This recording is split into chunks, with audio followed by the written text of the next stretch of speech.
देखो प्रॉब्लम्स को बनाने के लिए फॉर्मूला का अंडरस्टैंडिंग बहुत जरूरी है, ठीक है। अब क्या है, ध्यान से देखो एक बार फिर से। क्या हम बोले कि एक मास है m, एक मास है m, और ये मास जो है हम कैसा माने हैं, पॉइंट मास है, पॉइंट मास। और कल हम लोग डिराइव किए थे कि पोटेंशियल एनर्जी कितना आया इसका, mgh। तो देखो पोटेंशियल एनर्जी और पॉइंट मास सिस्टम, इसमें सिस्टम का है कौन कौन, मास है और कौन है इंक्लूड इसमें, अर्थ। तो इस mgh में m क्या है, मास ऑफ द बॉडी, जिसको हम पॉइंट मास की तरह ट्रीट कर रहे हैं। g क्या है, एक्सेलरेशन ड्यू टू ग्रेविटी है, ठीक है। h क्या है, तो h is the height of body नहीं, आप समझना बात। h जो है, h क्या है, ध्यान से देखो, h जो है हाइट है, height of centre of mass, centre of mass of body. जो भी बॉडी हो सब उसके लिए h क्या है, h is the height of centre of mass of the body. अब एक टर्म आ गया है सेंटर ऑफ मास, तो सेंटर ऑफ मास समझ में आना चाहिए, तो हम सेंटर ऑफ मास को समझाते हैं, देखो ध्यान से। उसके बाद फिर वापस से हम पोटेंशियल एनर्जी mgh के फॉर्मूला में आएंगे। ये सेंटर ऑफ मास क्या है, सेंटर ऑफ मास जो है किसी भी बॉडी का एक लोकेशन है। Centre of mass of a body is the location of a point और the position of a point where we assume the entire mass of the system is concentrated. What is center of mass? Center of mass of a body is a point where we assume the entire mass of the body is concentrated. Where we assume it is not really existing at that particular point. We assume the entire mass of the body is concentrated at that point. So according to this definition, if I want to ask you what will be the center of point mass? A point mass means what? Sand particle. Assume sand particle. If I ask you what will be the center of mass of a sand particle, then the answer is center of mass of the point mass is the location of the point mass where it is existing. वो point mass जहां exist कर रहा है वही उसका center of mass है, क्योंकि उस point mass के पास dimension थोड़ी है कि सेंटर ऑफ मास उसका कहीं एग्जिस्ट कर रहा होगा। सेंटर ऑफ मास बस वहीं उसी पॉइंट पे है जहां पर वो पॉइंट मास है। इसीलिए ये पॉइंट मास माने, इसीलिए हम इसको बोल रहे हैं। इसका सेंटर ऑफ मास कहां पे लाई करेगा, डेफिनेशन समझ में आया? इसका सेंटर ऑफ मास कहां पे लाई करेगा, यही ना भाई, यही है इसका सेंटर ऑफ मास। बिकॉज ये तो खुद एकदम सैंड पार्टिकल की तरह है, तो उसका सेंटर ऑफ मास कहां भाई, यही। इसीलिए h क्या है, h is the height of centre of mass of the body. अब सेंटर ऑफ मास आना चाहिए था, हम तुमको समझा दिए सेंटर ऑफ मास क्या है, बात समझ में आया? अब एक एग्जांपल देते हैं। हम लोग के बॉडी का सेंटर ऑफ मास कहां होता है, न्यूक्लियस में। ये जो नाभि हम लोग बोलते हैं, इसको यहां हम एज्यूम करते हैं, अब इसको हम एग्जांपल से समझाएंगे। ये सेंटर ऑफ मास है हम लोग के, सबके बॉडी का सेंटर ऑफ मास यहां ही होता है। अरे हम लोग के बॉडी का सेंटर ऑफ मास मतलब इस पॉइंट पर हम एज्यूम करते हैं कि मेरा सारा मास यहां पर ही कंसंट्रेटेड है। सपोज करो मेरा मास जो है, मेरा वेट जो है 60 kg है, सॉरी मेरा मास जो है वो 60 kg है, तो हम मान रहे हैं कि 60 kg का सारा मास कहां कंसंट्रेटेड है, इसी पॉइंट पे। बात समझ में आ रहा है? अब हमको इसी एग्जांपल से समझाते हैं। सेंटर ऑफ मास का एक प्रॉपर्टीज होता है कि सेंटर ऑफ मास हमेशा हेवियर मास की तरफ शिफ्ट कर जाता है। जिधर ज्यादा मास होगा सेंटर ऑफ मास उधर ही लाई करेगा, सेंटर ऑफ मास उधर ही लाई करेगा, जिधर ज्यादा मास होगा उधर ही सेंटर ऑफ मास एग्जिस्ट करता है। अब समझना, कभी कभी बाल्टी उठाए हो तुम लोग, पानी भरा हुआ, अब तुम ध्यान से समझना। अभी अगर हम अपने आप को बीचों बीच एकदम वर्टिकल लाइन से जूम करें तो लेफ्ट और राइट एकदम सिमेट्रिक है। जितना मास इधर इतना मास इधर, इसीलिए सेंटर ऑफ मास बीचों बीच में है। जब हम लोग बाल्टी उठा लेते हैं तो ऐसे झुक जाते हैं क्या? अरे झुक जाते हैं कि नहीं झुक जाते हैं? प्रैक्टिकली क्या है कि सेंटर ऑफ मास शिफ्ट नहीं कर सकता है। Practically centre of mass shift करता है, लेकिन हम लोग के बॉडी में अगर शिफ्ट करेगा, देखो जब हम एक बाल्टी इधर उठा लिए तो इधर वाला मास, राइट हैंड साइड वाला मास ज्यादा हो गया ना, और लेफ्ट हैंड साइड वाला मास कम हो गया। तो कंसेप्ट के अनुसार से सेंटर ऑफ मास न्यूक्लियस से घसक के यहां आ जाना चाहिए था, आता है, लेकिन उससे बचने, अब यहां जब आएगा यहां जब सेंटर ऑफ मास आएगा, समझना मेरा बात, सेंटर ऑफ मास और सेंटर ऑफ ग्रेविटी अलग अलग चीज होता है। तो इस पॉइंट के बाद ये क्या करने लगे, यहां से फोर्स लगने लगेगा, mg यहां से लगने लगेगा। mg जब यहां से लगने लगेगा तो हमको ऐसे घुमाना चाहेगा, समझ में आ रहा है? या ये मेरा रियल में न्यूक्लियस तो यही है ना भाई, ये थोड़ी शिफ्ट करके वहां जाएगा, सेंटर ऑफ मास शिफ्ट कर जाता है, तो ये तो यहीं पर है। तो यहां से जो mg लग रहा है, अगर mg ऐसे लग रहा है, अगर डायरेक्ट mg लग रहा है तो हमको गिरा नहीं सकता है। तुम देखते हो कभी कभी पहाड़ पर अगर लोग चढ़ते हैं तो ऐसे झुक जाते हैं, क्यों झुक जाते हैं? इसीलिए झुक जाते हैं ताकि mg के कारण टॉर्क ना लगे। टॉर्क क्या होता है? जो किसी बॉडी में टर्निंग इफेक्ट जनरेट करता है उसको हम लोग टॉर्क बोलते हैं। बात समझ में आ रहा है? तो इसीलिए झुक जाते हैं। अब समझना, हम लोग बाल्टी लेते तब भी झुकते हैं। तुम इधर बाल्टी लो तो ऐसे झुक जाओगे, तुम ऐसे सीधा चल के दिखाओ हमको, ऐसे चल नहीं पाओगे। अगर चलने का कोशिश करोगे तो गिर जाओगे। क्यों? क्योंकि यहां से जो mg लगेगा वो तुमको घुमा देगा। इसीलिए उससे बचने के लिए हम लोग क्या करते हैं, अपने आप को टिल्ट कर लेते। फिर तुम दोनों हाथ में वही बाल्टी ले लो, सेम बाल्टी, same mass, same litre water, तुम फिर से स्ट्रेट हो जाओगे। समझ में आया? हम सेंटर ऑफ मास में पूरा डिटेल में बात करेंगे, लेकिन यहां पर सेंटर ऑफ मास, ये h जो है, h is the height of centre of mass of the body है। h क्या है? Height of the centre of mass of the body है। क्या बात समझ में आया सेंटर ऑफ मास के बारे में? थोड़ा बहुत ध्यान से समझना। दूसरा हम बताए थे रॉड का, दूसरा बताए थे एक रॉड है, ये एक रॉड है, ठीक है, जिसका लेंथ क्या है? L है, और इसका मास जो है m है। अगर तुम लोग को याद है तो इसका पोटेंशियल एनर्जी आया था mgl/2। What is L/2? What is L/2? उसी फॉर्मूला में ध्यान से देखो, वहां भी पोटेंशियल एनर्जी mgh है। h क्या था? Centre of mass of the body. L/2 क्या है? यहां पर centre of mass of the rod है। ध्यान से देखो, रॉड वन डायमेंशनल बॉडी मानते हैं हम। अगर कोई रॉड है तो उसको हम 1D मानते हैं, उसमें एक ही डायमेंशन हम लोग एज्यूम करते हैं। हालांकि रॉड में दो डायमेंशन होता है, मतलब 3 डायमेंशन होता है उसमें, लेकिन हम लोग उसको क्या एज्यूम करते हैं? 1D। समझना मेरा बात को। आज हम 1D 2D 3D बॉडी के बारे में बताएंगे। तो हम कहना क्या चाहते हैं? रॉड, जैसे हम लोग के घर में जब यूज किया जाता है, रॉड यूज किया जाता है, छड़ जो लंबा लंबा होता है। तो सोच के देखो, उसका लंबाई जितना ज्यादा है, क्या उसका थिकनेस भी उतना ज्यादा है? नहीं। क्या लंबाई के कंपैरिजन में थिकनेस बहुत कम है? इसीलिए लंबाई के कंपैरिजन में थिकनेस को हम लोग क्या कर देते हैं? इग्नोर कर देते हैं।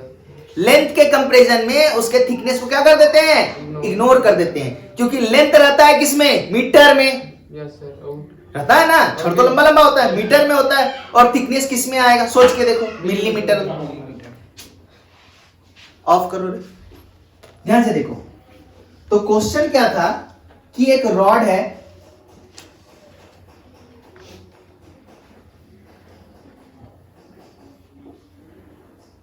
एक रॉड है,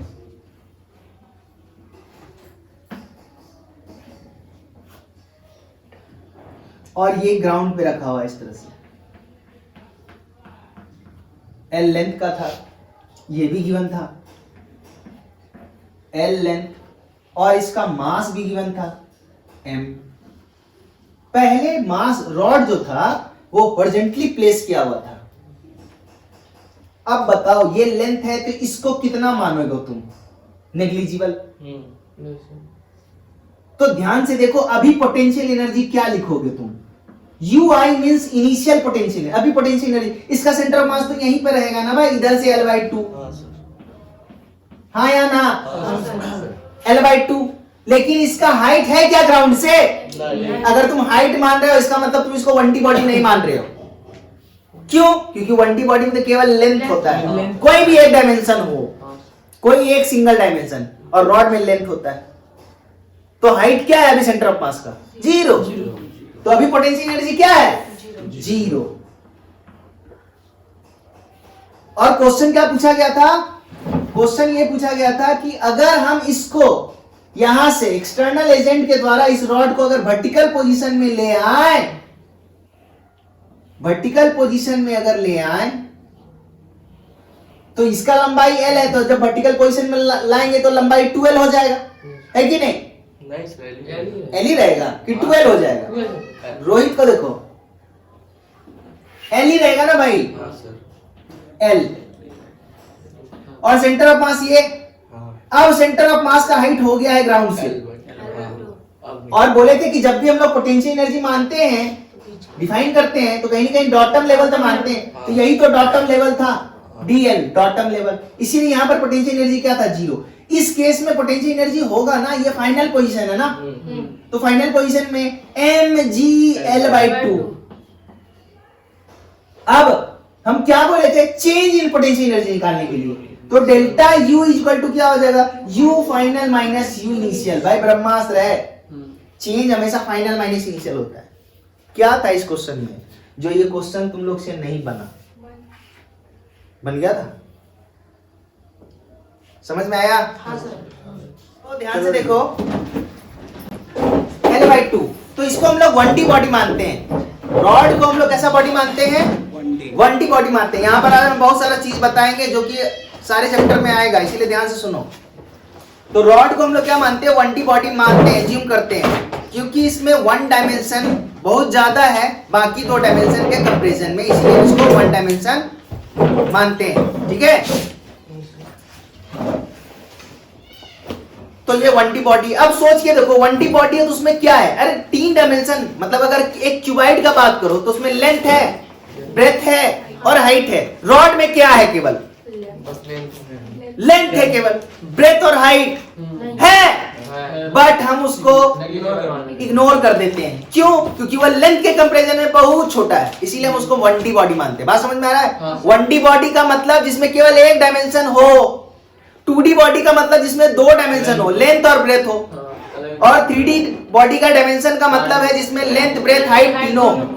बात समझ में आया? 1D बॉडी समझ में आया? अब समझना, अब तुमसे पूछते हैं रॉड में क्या है, कौन सा ऐसा फिजिकल क्वांटिटी है फिजिक्स का जो रॉड में है? Good, one more things, rod में और क्या, मास। अब हमको बात बताओ, 2 चीज था, मास और लेंथ। मास का डिस्ट्रीब्यूशन किस पे किया गया है, सिंपल सा क्वेश्चन है, how is the mass distributed on the rod. Mass का डिस्ट्रीब्यूशन किस में किया गया है, हाँ यूनिफॉर्म डिस्ट्रीब्यूशन किया गया है, गुड, लेकिन किस पे किया गया है, किस पे किया गया है, उसमें है क्या ऑलरेडी, लेंथ, तो किस पे करेंगे। अब डिस क्या 1D बॉडी समझ में आया? देखना फिर से मैं रिपीट कर रहा हूं एक बार, 1D बॉडी का मतलब जिसमें एक ही डायमेंशन हो, बाकी 2 डायमेंशन बहुत छोटा हो। एग्जांपल रॉड, मास में मतलब रॉड में 2 ऐसा फिजिकल क्वांटिटी है जो हम लोग को समझना चाहिए, वो क्या है, मास और लेंथ। मास का डिस्ट्रीब्यूशन यूनिफॉर्म किया जाता है, जनरली अगर कुछ ना बोला जाए तो हम लोग एज्यूम करते हैं मास is uniformly distributed over its length, isn't it? Clear है ये बात? और दूसरा क्या, यूनिफॉर्म का मतलब मास पर यूनिट लेंथ जो होगा वो कहलाता है लेम्डा। क्या कहलाता है, लेम्डा, जिसको बोला जाता है लीनियर मास डेंसिटी। और जब यूनिफॉर्म डिस्ट्रीब्यूशन होता है मास का 1D बॉडी में, तो लेम्डा जो होता है वो कांस्टेंट होता है। It is the meaning of uniform rod, isn't it? आगे बढ़े, अब तुम लोग सोच के बताओ कि टू डायमेंशनल बॉडी कौन कौन है, हाँ तो बताओ, जिसमें 2 डायमेंशन कौन कौन ऐसा चीज है जिसमें 2 डायमेंशन तुम देखता है? सर बोतल। हाँ बोलो, बोतल तो 3D है भाई। मोबाइल, हाँ मोबाइल 2D एज्यूम कर सकते हैं, बोर्ड 2D एज्यूम कर सकते हैं, जिस थाली में खाते हैं वो 2D है ना। तो लेंथ ब्रेथ होगा तो उसमें क्या होगा, अरे लेंथ ब्रेथ। अब ध्यान से देखो, थाली को देखो, थाली में लंबाई है, चौड़ाई है, लेकिन ऊंचाई है लेकिन बहुत, तब इसीलिए हम उसको क्या बोल देते हैं, 2D बोल देते हैं। मोबाइल में देखो, लेंथ है, ब्रेथ है, थिकनेस भी है, लेकिन थिकनेस बहुत है। इतना देखो, इतना मोटा मोबाइल, हाँ अगर इतना मोटा मोबाइल होगा तो उसको हम 1D बॉडी 2D बॉडी नहीं बोल सकते। आ रहा समझ में? अब सोच के बताना, 2D बॉडी में कौन सा ऐसा 2 फिजिकल क्वांटिटी उसमें एग्जिस्ट करता है 2D बॉडी में? सोच के, घबराओ मत, सोच के बताओ। मास, एक तो मास रहेगा ही रहेगा, दूसरा टाइम टाइम, बहुत अच्छा। टाइम कहां से आ गया भाई? जिस थाली में खाते हो उसमें टाइम कहां है, जरा बताना हमको। एरिया। जब भी 2 डायमेंशन होता है हमको एरिया मिलता है, और जब भी 3 डायमेंशन होता है हमको क्या मिलता है? वॉल्यूम मिलता है। ये बेसिक चीज है, हमको पता है कि तुम लोग को आता है, पूछेंगे तो बता देगा, लेकिन इस तरह से तुम लोग नहीं समझते इस बात को। जो 2D बॉडी है उसमें एरिया है। अब सोच के बताओ मास का डिस्ट्रीब्यूशन कैसे किया गया है? एरिया पे किया गया है। तो वहां पर डिफाइन किया जाता है सिग्मा। क्या डिफाइन किया जाता है? सिग्मा। ध्यान से देखो, ये 1D बॉडी है, ध्यान से देखो, ये 1D बॉडी है और इसमें लंबाई है केवल, और इसका सेंटर ऑफ मास कहां होगा? हम लोग का सेंटर ऑफ मास कहां है? न्यूक्लियस, यहाँ पर है ना, एकदम बीचों बीच यहाँ पर। इसके राइट साइड जितना मास है, लेफ्ट साइड भी उतना ही मास है, इसीलिए एकदम यहाँ पर है। और अभी हम तुमको एग्जांपल दिए क्यों हम लोग झुक जाते हैं, फिर दूसरा बाल्टी ले, फिर से स्ट्रेट हो गए, है ना। तो ये जो H है वो centre of mass of the body है। H क्या है? Centre of mass of the body है।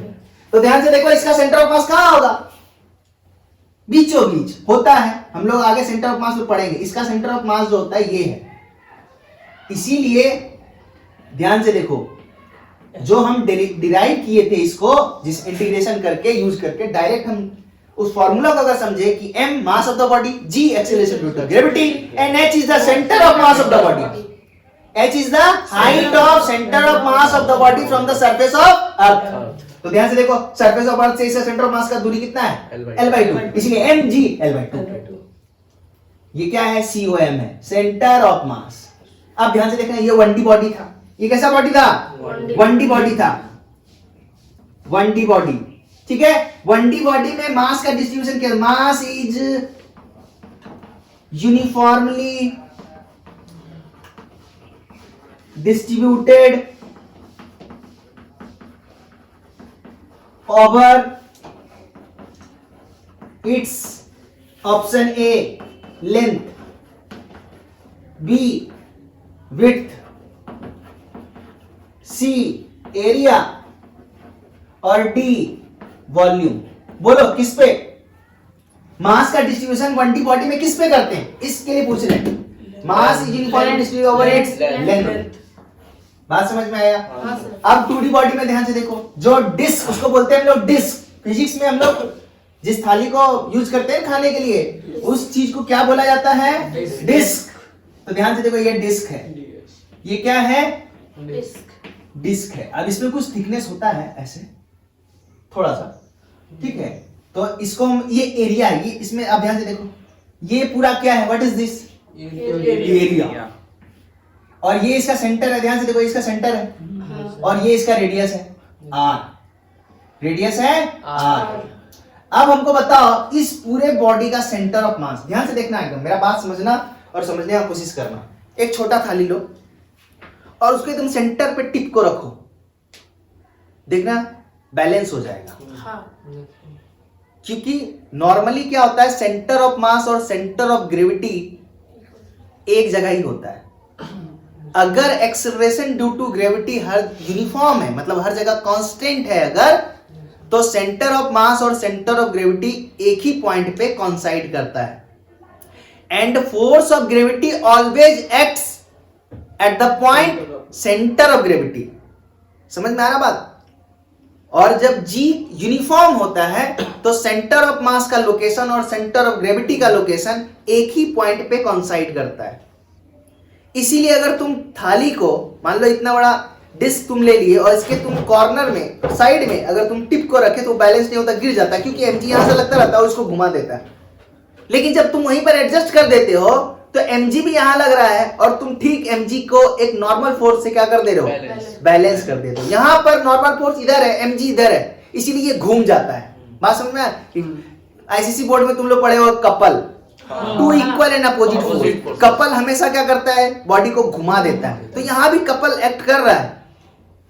ये डिस्क है, यहां पर एक फोर्स हम टिप लगा दी और यहां से mg नीचे की ओर एक्ट कर रहा है। तो देख, एक ऊपर एक, हालांकि ये कपल नहीं है, कपल होने के लिए ये दोनों बराबर होना चाहिए था, लेकिन हम बता रहे हैं कि होता ऐसे ही है।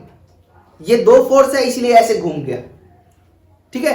या मान लो यहां पर हिंज होता तब भी ये घूम जाता, ठीक है। तो सेंटर ऑफ मास और सेंटर ऑफ ग्रेविटी हम लोग के लिए क्या होता है? एक ही पॉइंट है। हालांकि जी जो है हम लोग हमेशा यूनिफॉर्म मानते हैं, एज्यूम करते हैं, लेकिन रियलिटी ऐसा नहीं है। जी में वेरिएशन आता है जिसका डिस्कशन हम ग्रेविटेशन में करेंगे कि कैसे कैसे जी में वेरिएशन आता है। ठीक है, हर जगह सरफेस टू एक ही जगह में भागलपुर में ही अलग अलग जगह पर जी का वैल्यू अलग अलग मिलेगा तुमको, बट अपने को उससे कोई लेना देना, ये नॉलेज का बात था, बस तुमको दे दिए, तुमको उस पर एक्सपेरिमेंट नहीं करना। अपने को तो जी हमेशा यूनिफॉर्म ही मानना, 9.8 मीटर पर सेकेंड स्क्वायर, चाहे दिल्ली में रहे, कोलकाता में रहे, या मुंबई में, या ऑस्ट्रेलिया में, कहीं भी। समझ में आ रहा बात? या भागलपुर में। तो इसका सेंटर ऑफ मास जो होता है वो एकदम यहां पर होता है। ध्यान से देखो, जितना मास ऊपर उतना मास नीचे, तो इसको बोला जाता है ज्योमेट्रिकल सेंटर। अगर बॉडी अपने आप में कंप्लीट हो, जैसे डिस्क एक कंप्लीट बॉडी है, सेमी डिस्क, डिस्क को अगर हाफ कर दिया जाए तो वो कंप्लीट बॉडी नहीं है। हम कंप्लीट बॉडी का बात कर रहे हैं।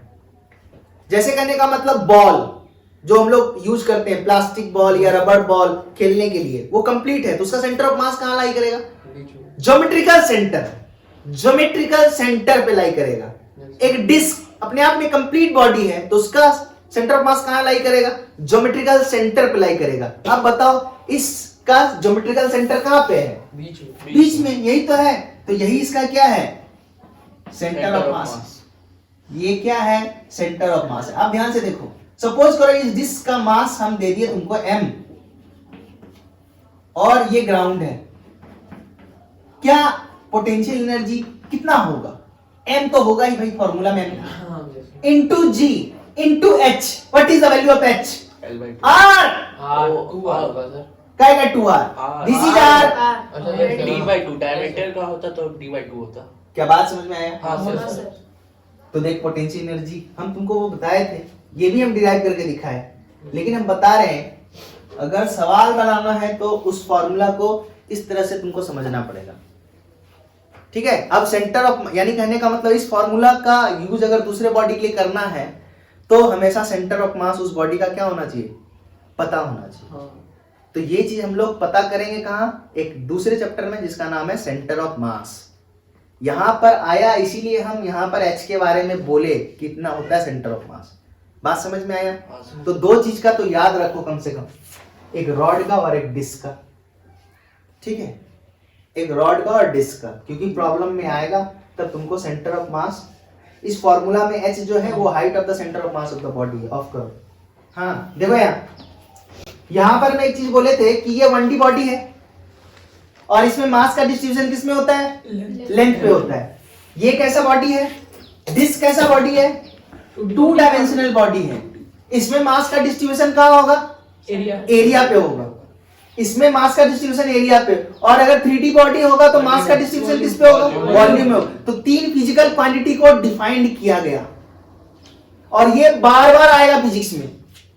ध्यान से सुनो, इसमें मास का डिस्ट्रीब्यूशन किसमें किया गया? लेंथ पे। इसीलिए एक टर्मिनोलॉजी दिया गया लेम्डा, जिसको बोला जाता है मास पर यूनिट लेंथ। ऐसा यूनिट होता है केजी पर मीटर। और अगर यूनिफॉर्म रॉड होगा इसका मतलब लेम्डा क्या होगा? कांस्टेंट होगा। क्या बात समझा? और अगर 2D बॉडी दिया हुआ है, 2D बॉडी दिया हुआ है तो यहां पर एक टर्मिनोलॉजी डिफाइन किया गया, क्या? सरफेस मास डेंसिटी, जिसको बोला जाता है सिग्मा। क्या बोला जाता है? सिग्मा। ये लीनियर मास डेंसिटी, ये surface mass density. Surface mass density equal to होता है मास पर यूनिट एरिया। मास पर यूनिट। अब देखो, मास का यूनिट क्या होता है? केजी। एरिया का मीटर स्क्वायर। इसीलिए सरफेस मास डेंसिटी का ऐसा यूनिट क्या हो गया? केजी पर मीटर स्क्वायर। लेम्डा का ऐसा यूनिट क्या है? केजी पर मीटर। इसी तरह से अगर 3D बॉडी होगा तो उसमें मास का डिस्ट्रीब्यूशन किस में होगा? वॉल्यूम में होगा। और वहां पर एक फिजिकल क्वांटिटी डिफाइन किया गया 3D बॉडी के लिए। For 3D body, for 3D bodies, उसमें बोला गया रो। क्या बोला गया इसको? Rho is equal to mass upon volume. ऐसा यूनिट केजी पर मीटर क्यूब। और इन जनरल तुम्हारे लिए हर जगह क्या होगा? यूनिफॉर्म होगा। इसीलिए यूनिफॉर्म बॉडी अगर होगा तो रो क्या होगा, कांस्टेंट होगा। यूनिफॉर्म रॉड होगा तो लेमडा क्या होगा, कांस्टेंट होगा। और अगर यूनिफॉर्म डिस्क है तो सिग्मा क्या होगा, कांस्टेंट होगा। लेकिन ये वेरिएबल भी हो सकता है in given question, given problem, तो हम लोग उसको इस तरह से ट्रीट करेंगे। बात समझ में आया? हाँ, अब अभी जो हम तुमको क्वेश्चन दिए हैं बनाओ। बहुत छोटा, ठीक, थोड़ा बड़ा बनाना डायग्राम। हाँ,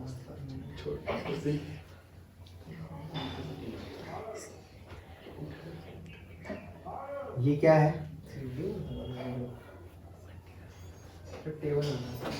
अच्छा ठीक है, बनाओ।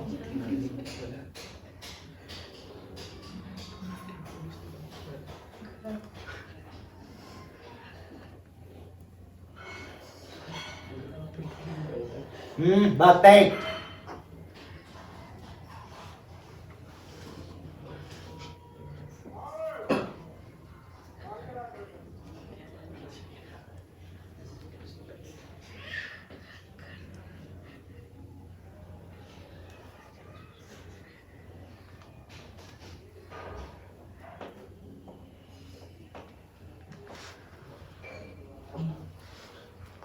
चल बैठो।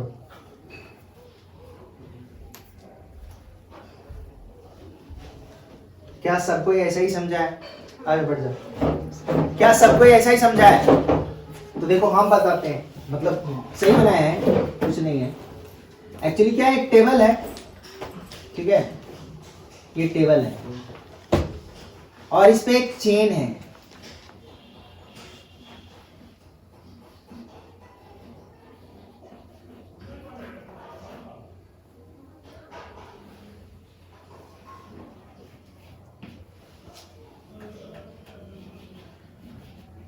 टोटल लेंथ कितना दिया हुआ है चेन का? L।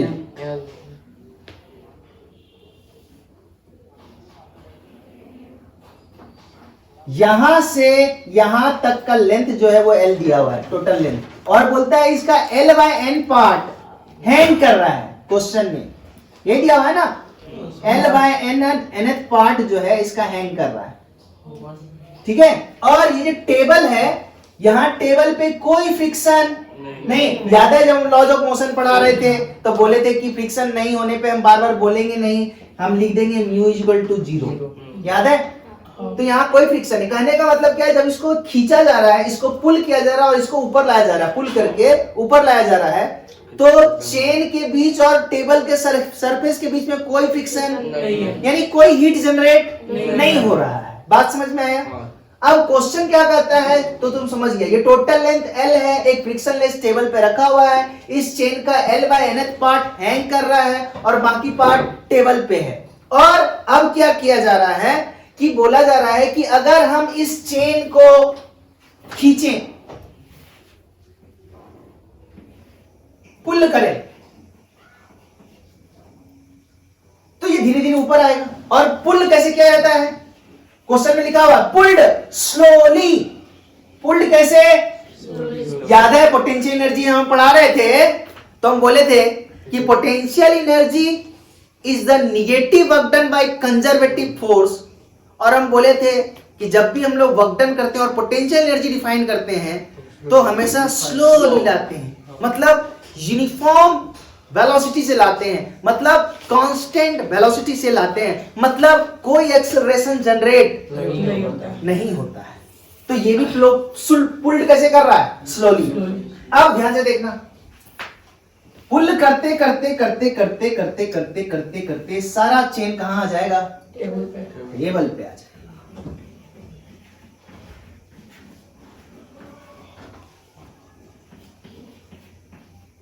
टोटल लेंथ L और सारा चेन जो है कहां आ गया? टेबल पे आ गया। तो ये जो पुल्ड किया, क्या इसको वर्क डन करना पड़ा? अरे यहाँ एक्सटर्नल एजेंट था ना कोई? अच्छा, नहीं करना पड़ा। बिना वर्क डन किए ये चेन अपने आप टेबल के ऊपर चढ़ गया, है ना, मकड़ा की तरह। ऐसा तो नहीं है। तो ये पूछ रहे हैं, ये जो एक्सटर्नल एजेंट पुल कर रहा है, इसको कार्य करना पड़ा होगा ना? वही क्वेश्चन में पूछ रहा है कि कितना कार्य करना पड़ा। अब सोच के देखो, हम बोले थे सर हाँ सर इतना जो L minus L by nth जो होगा सर वो हाँ। मतलब कि उसका वो क्या बोलते हैं वर्क डन उसका सर 0 होगा क्या उससे वर्क और सर वर्क डन जो होगा सर L बाय nth से होगा। ठीक है, आते हैं हम अपने बात पे। हम बोले थे कि वर्क डन हमेशा सिस्टम में दो तरह का एनर्जी जनरेट कर सकता है, एक पोटेंशियल एनर्जी और एक काइनेटिक एनर्जी। और हम बोले थे कि पोटेंशियल एनर्जी के पीछे एक कंडीशन है, और इस कंडीशन को तुम समझ गए तो बाकी सारे सिचुएशन में क्या हो रहा होगा, चेंज इन काइनेटिक एनर्जी हो रहा होगा। अब सोच के बताओ कि ये आदमी, ये एक्सटर्नल एजेंट, यहाँ एक एक्सटर्नल एजेंट है जो पुल कर रहा है, कोई एक्सटर्नल एजेंट है यहाँ पर, ठीक है। ये जो एक्सटर्नल एजेंट है इसको जो पुल कर रहा है, तो ये स्लोली पुल कर रहा है, तो इसको वर्कडन करना पड़ रहा है ना। अब सोच के बताओ, ये जो वर्कडन कर रहा है वो तो mg के अगेंस्ट में कर रहा है ना, क्योंकि फ्रिक्शन तो है नहीं, फ्रिक्शन तो है नहीं कि फ्रिक्शन, सॉरी, इसको पुल करता तो फ्रिक्शन उधर की तरफ लगता, फ्रिक्शन तो है नहीं। तो इस आदमी को जो वर्कडन करना पड़ रहा है वो तो केवल mg के अगेंस्ट में ही करना पड़ रहा है ना, और mg कैसा फोर्स है, कंजर्वेटिव फोर्स। तो हमको वर्कडन निकालने के लिए बोला गया है, और वर्कडन यहाँ पर सिंपली क्या होगा, change in kinetic energy, sorry change in potential energy के बराबर होगा, क्योंकि काइनेटिक एनर्जी तो है नहीं। क्यों? क्योंकि क्वेश्चन में मेंशन कर दिया है पुल्ड स्लोली। क्या बात समझ में आया? यानी सिंपली तुमको क्या निकालना है, पोटेंशियल एनर्जी निकालना है। डॉटम लेवल, ध्यान से देखो आप सॉल्यूशन, डॉटम लेवल हम यहाँ पे मान लिए DL डॉटम लेवल, तो अभी पोटेंशियल एनर्जी लिखेंगे U इनिशियल, इसका centre L by nth part hang कर रहा है, इसका सेंटर ऑफ मास यहाँ पर होगा, L होता है तो L बाय 2 पे होता है, L बाय n है तो L बाय 2n हो जाएगा, तो इसका सेंटर ऑफ मास हो गया ये वाला दूरी, और ये वाला दूरी कितना है, L डिवाइडेड बाय 2n। क्या बात समझ में आया है? तो इनिशियल पोटेंशियल एनर्जी हो गया। अब ध्यान से देखो, एक चीज और करना पड़ेगा, इस पूरे रिंग का, इस पूरे चेन का मास कितना दिया हुआ था, m, इसका तो मास निकालना पड़ेगा ना बाबू। तो ध्यान से देख, लेमडा क्या है, m बाय l है या नहीं है, और इतना लेंथ कितना है, l बाय n है या नहीं। इस हैंगिंग पार्ट का हमको मास चाहिए ना, पोटेंशियल एनर्जी इसी का होगा, इसका कोई पोटेंशियल एनर्जी क्योंकि तो डॉटम लेवल पे ही है, तो इतना लेंथ कितना है, एक यूनिट लेंथ का मास कितना है, m बाय l kg पर मीटर। तो ध्यान से देखो, इतना वाले पार्ट का मास क्या हो जाएगा, mass of hanging chain, hanging part is equal to क्या हो जाएगा, simply lambda into L by n, हाँ या ना। एक यूनिट लेंथ में लेमडा kg है, तो L बाय n लेंथ में कितना हो जाएगा, lambda into L by n, और लेमडा का वैल्यू तुमको दिया हुआ है ना, m बाय l, तो m bye l into L by n, तो L कट गया तो क्या हो गया, m बाय n।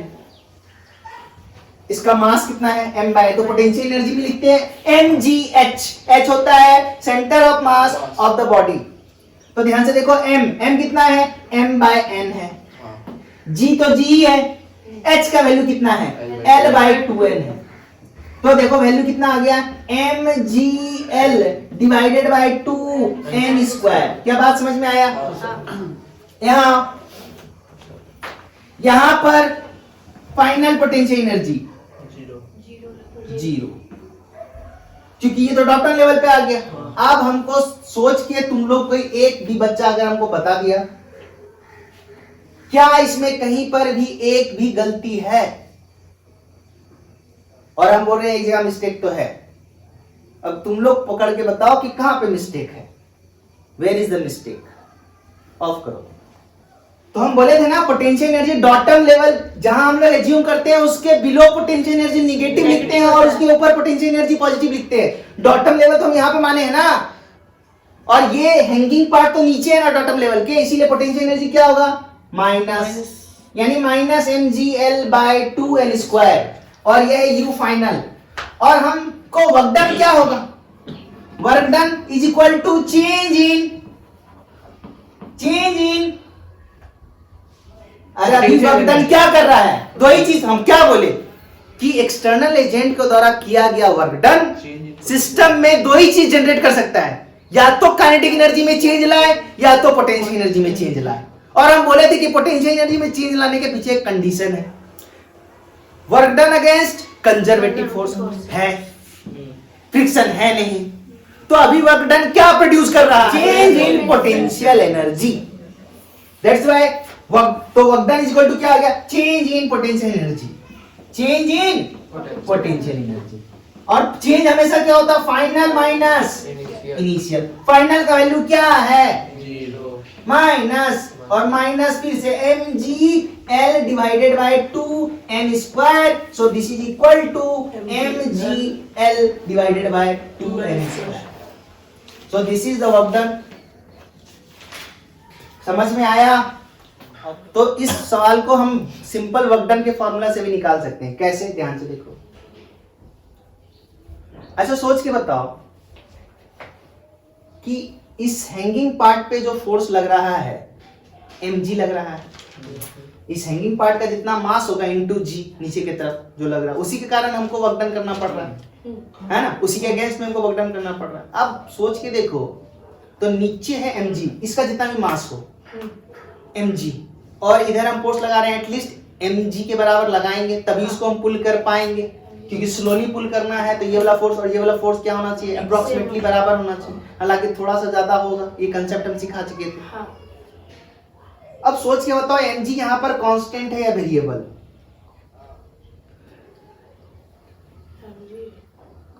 ये जो हैंगिंग पार्ट है इसका मास अगर हमें m मान रहे हैं, अभी फिलहाल m डैश मान रहे हैं, तो इसमें फोर्स लग रहा है m डैश g। ये m डैश g कांस्टेंट है या वेरिएबल? कब? जब इसको हम स्लोली पुल कर रहे हैं तब। कांस्टेंट है या वेरिएबल? क्यों? क्योंकि अगर इसका एक पार्ट ऊपर आ जाएगा तो मास घट जाएगा, मास घट जाएगा तो m डैश g का वैल्यू चेंज हो जाएगा, तो वेरिएबल है। यानी हम वर्क डन वेरिएबल फोर्स के कारण हमको निकालना पड़ेगा। Yes sir. तो हम क्या कर रहे हैं, ध्यान से समझना। ये टोटल लेंथ तो L था ही पहले की तरफ, ठीक है, ये टोटल लेंथ क्या था? L था। और ये वाला पार्ट कितना था? L by m। और इसका मास कितना कैलकुलेट किए थे हम? Mass m by n। इतना पार्ट जो हैंग कर रहा है इसका मास जो है वो m बाय n है, ठीक है। अब ध्यान से देखना, हम क्या किए, अगर हमको उससे निकालना है तो हम क्या किए कि हम यहां से y दूरी पर गए और एक dy थिकनेस का एलिमेंट को कंसीडर कर लिए। अब देखो ये रॉड की तरह ही है ना, और हम बोले थे कि रॉड अगर स्ट्रेट हो तो उसमें डिफरेंशियल एलिमेंट लेने का तरीका सिंपली होता है x पे जाके dx, और अगर घुमा हुआ हो तो भी हम कल बताए थे थीटा पे जाके d थीटा, ठीक है। और सेंटर ऑफ मास में तुमको पूरा पता चलेगा। अभी फिलहाल इसके बारे में समझो जो बता रहे हैं, बात समझ में आ रहा है? तो हम क्या किए, y पर जाके एक dy थिकनेस का एलिमेंट ले लिए, एक चेन ले लिए। ये जो चेन दिख रहा है ना, इस चेन का एक छोटा सा टुकड़ा कंसीडर कर लिए जिसका लेंथ क्या है? dy है, और dy बहुत छोटा है। अच्छा ध्यान से देखो, मास पर यूनिट लेंथ तो वही है लेम्डा। लेम्डा का वैल्यू तो m/l है ना, kg पर मीटर। अब सोच के देखो कि इस वाले पार्ट को हमको ऊपर लाना है। ये जब ये वाला पार्ट जब यहां आ जाएगा तो कितना डिस्प्लेसमेंट होगा? ये जो हम dy थिकनेस का एलिमेंट जो कंसीडर किए हैं इस चेन में, इसको जब हम पुल करेंगे, पुल करते करते करते जब यहां आ जाएगा तो कितना डिस्प्लेसमेंट होगा? y। ये dy थिकनेस का जो एलिमेंट है तो बहुत छोटा है ना, ये हमको यहां से यहां ही लाना है ना। अरे हाँ या ना? हमको तो सारे इस हैंगिंग पार्ट में जितना भी है हैंगिंग पार्ट, सारे हैंगिंग पार्ट को हमको कहां पर ले आना है? टेबल पे ले आना है। तो mg यहां पर वेरिएबल था, इसीलिए हम क्या किए कि हम y पर जाके dy के एक एलिमेंट लिए, क्योंकि फोर्स वेरी कर रहा है इस हैंगिंग पार्ट का। क्योंकि अगर उसका थोड़ा सा पार्ट भी चढ़ जाएगा तो हैंगिंग पार्ट का मास घट जाएगा, और मास घट जाएगा तो फोर्स घट जाएगा, यानी वेरिएबल हो गया। वेरिएबल है इसीलिए हम डिफरेंशियल एलिमेंट का कंसेप्ट लगा रहे हैं। अगर वेरिएबल नहीं होता तो डिफरेंशियल एलिमेंट का कंसेप्ट लगाने का कोई जरूरत नहीं था। तो हम क्या किए, यहां से y पर जाके dy थिकनेस का एलिमेंट ले लिए। इस dy थिकनेस का जो एलिमेंट है, ये जो एलिमेंट है इसका मास कितना होगा? लेम्डा इंटू dy, क्योंकि मास पर यूनिट लेंथ है लेम्डा और dy थिकनेस का लेंथ dy लेंथ है, तो मास कितना हो जाएगा? Lambda into D Y. यह वैसा ही बात है कि 1 रुपया में 10 टॉफी तो 2 रुपया में कितना टॉफी थी। 1 यूनिट लेंथ में कितना मास है, लेमडा। तो डी वाई लेंथ में कितना मास होगा, लेमडा इंटू डी वाई। 1 रुपया में 10 टॉफी तो 2 रुपया में कितना टॉफी, 20, वही वाला बात है।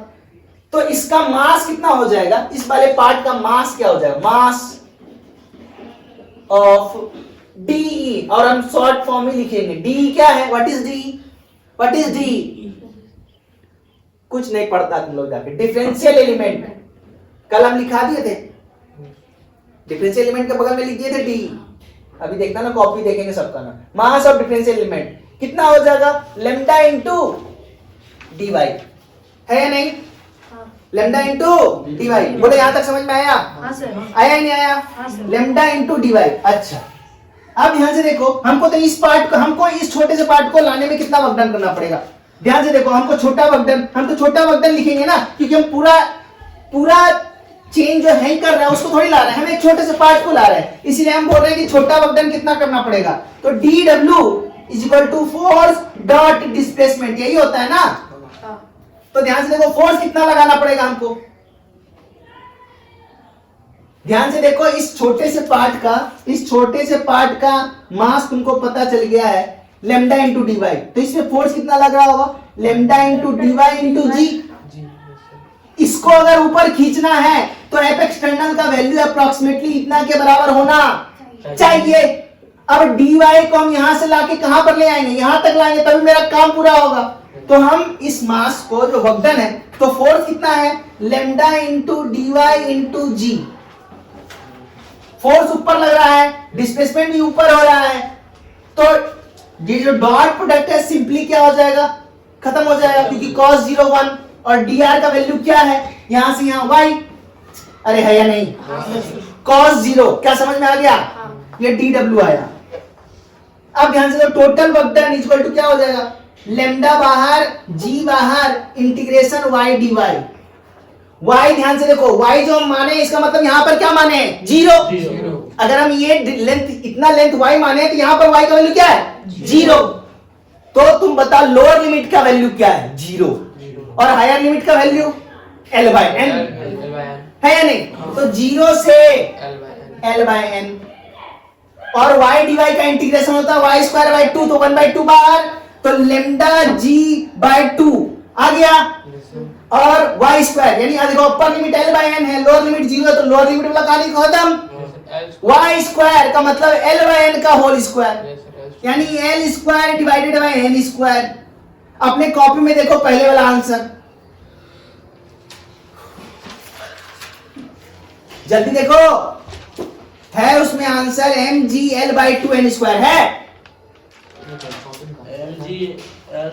mgl divided by 2n square. अब ध्यान से देखो, लेमडा का वैल्यू m बाय l है, तो m बाय l पुट करो, तो m bye l into G by 2 into l square divided by n square, तो l l कट गया, तो आंसर आ गया mgl divided by 2n square.